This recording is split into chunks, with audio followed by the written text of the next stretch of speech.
pour ce que tu fais. Alléluia. Je vous salue encore, chers amis, en cette matinée de percée où nous croyons que Dieu a une parole de vie, une parole abondante pour nous. Et le thème d'aujourd'hui n'est rien d'autre que ne combat pas le mauvais combat. Ne combat pas le mauvais combat. Et sur ce, nous lisons un texte dans 1 Roi, chapitre 22.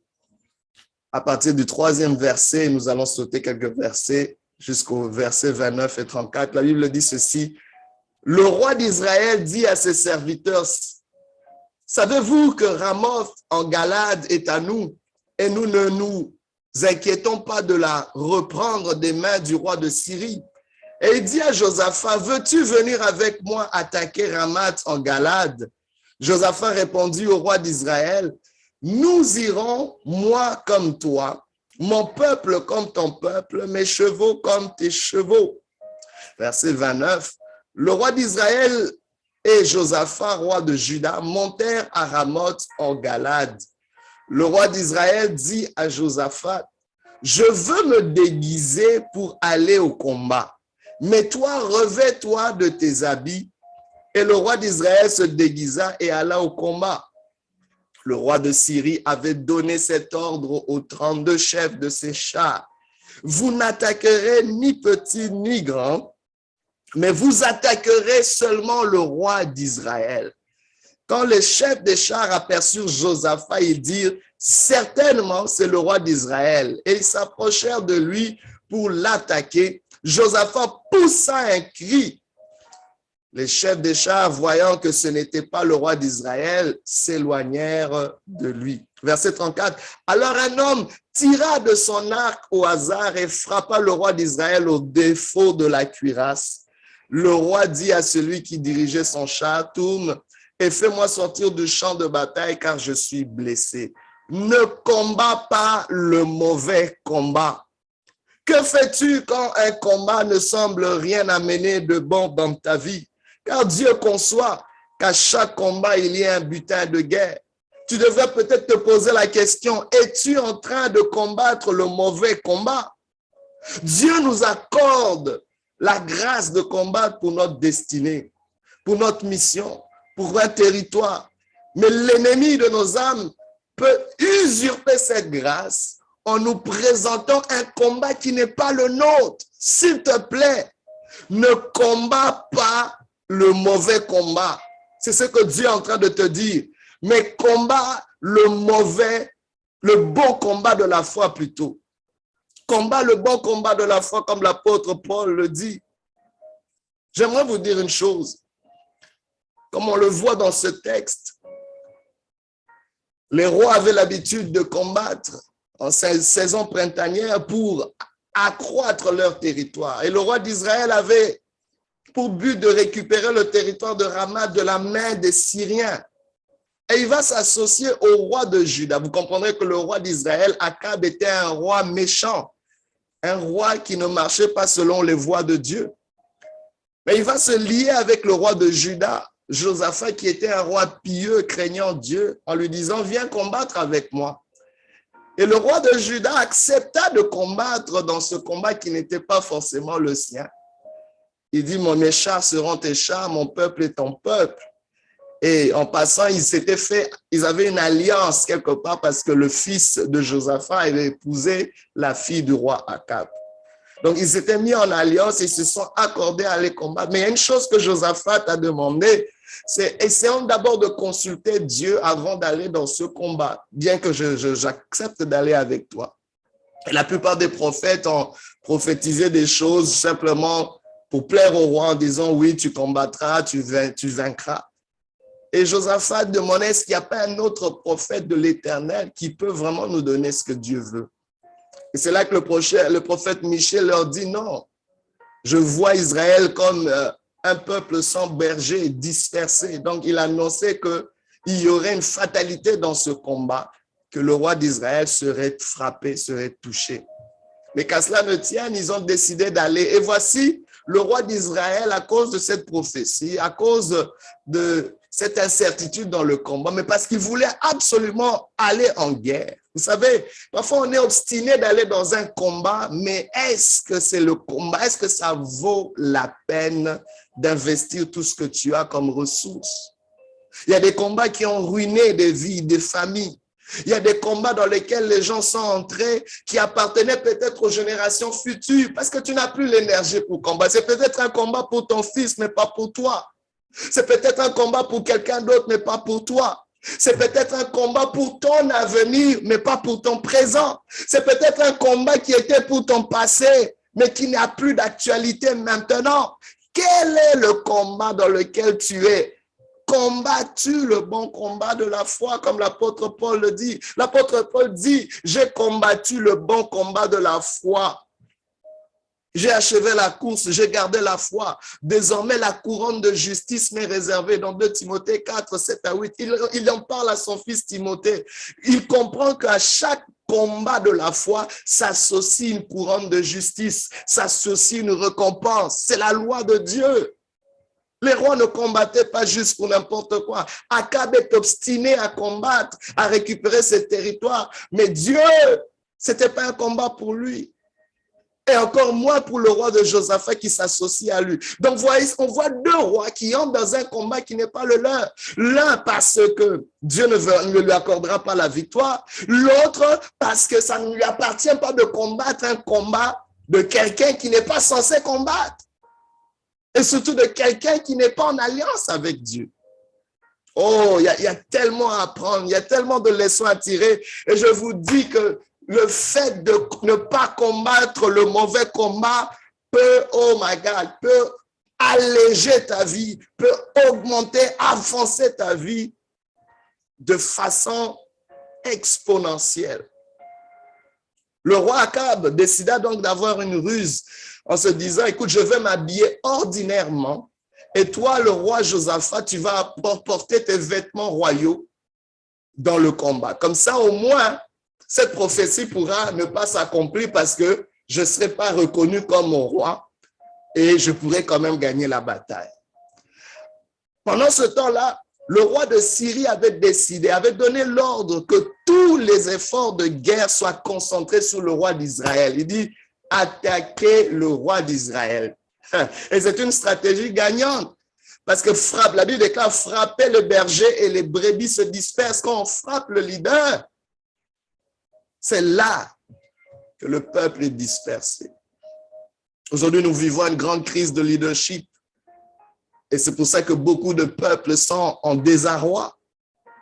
Mais combien prennent le temps de prier pour le leader, de protéger les leaders, de soutenir les leaders? Mais voici un leader qui est exposé parce qu'il combat le mauvais combat.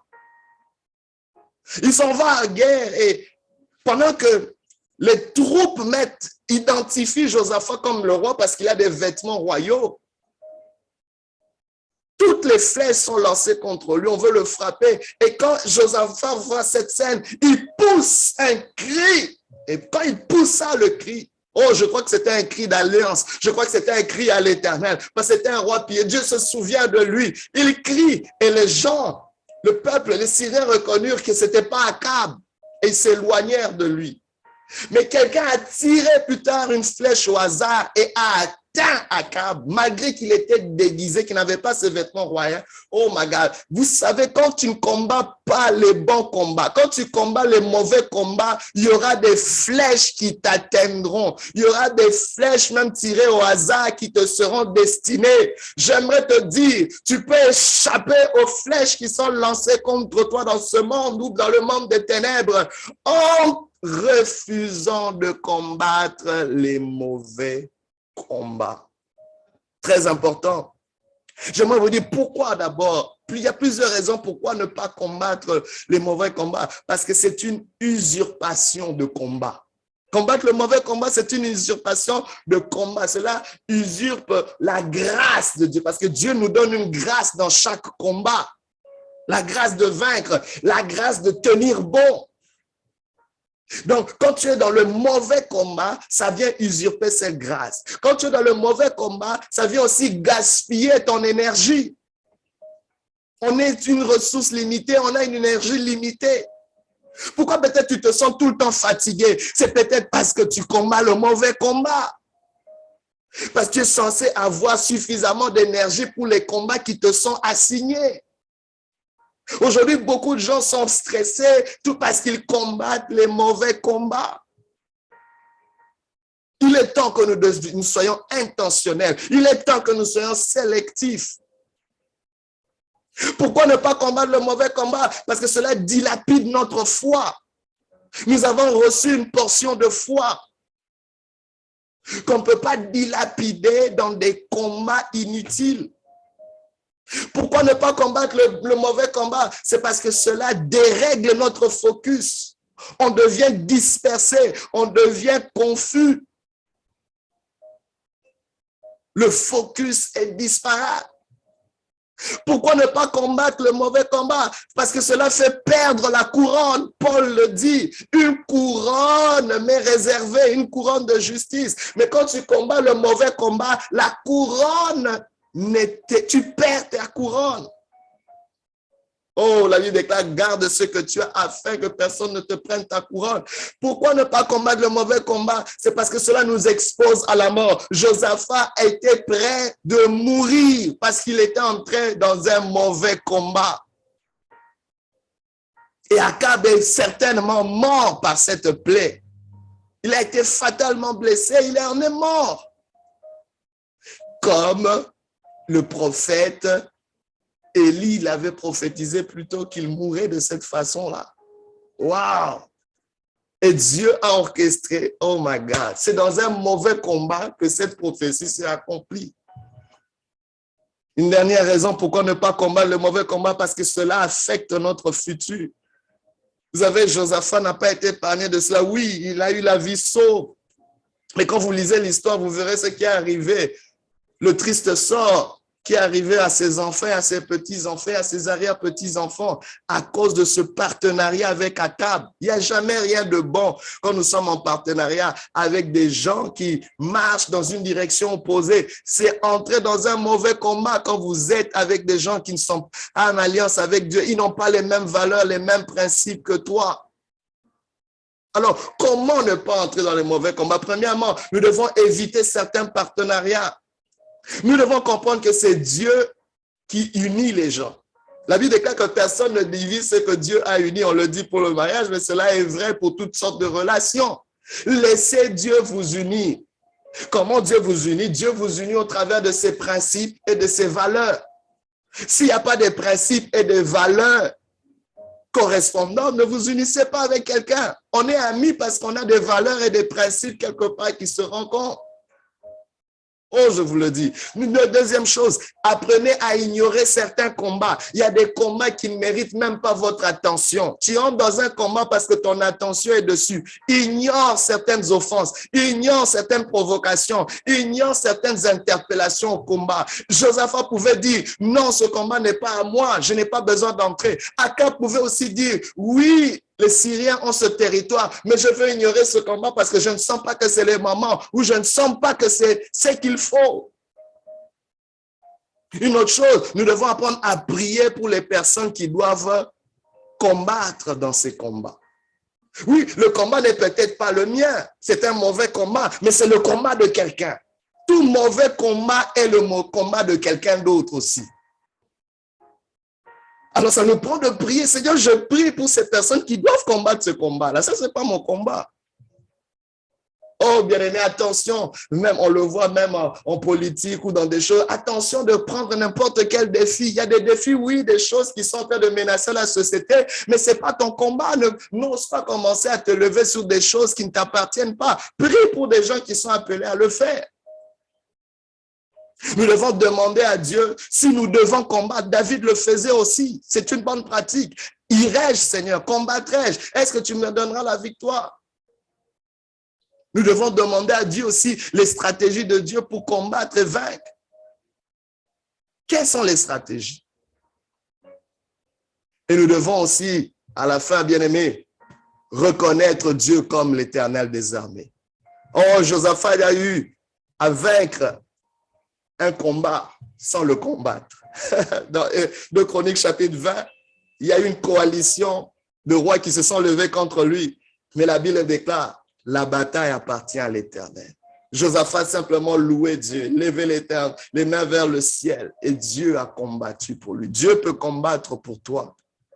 Reconnais qu'il est l'Éternel des armées. À la croix de Golgotha, Jésus-Christ a combattu un combat, le bon combat pour toi, pour ta vie. Aujourd'hui, si tu entends sa voix, n'endurcis pas ton cœur. Que Dieu te bénisse. Mais surtout, ne combats pas les mauvais combats. Au nom de Jésus-Christ. Amen. Gloire à Dieu. Alléluia.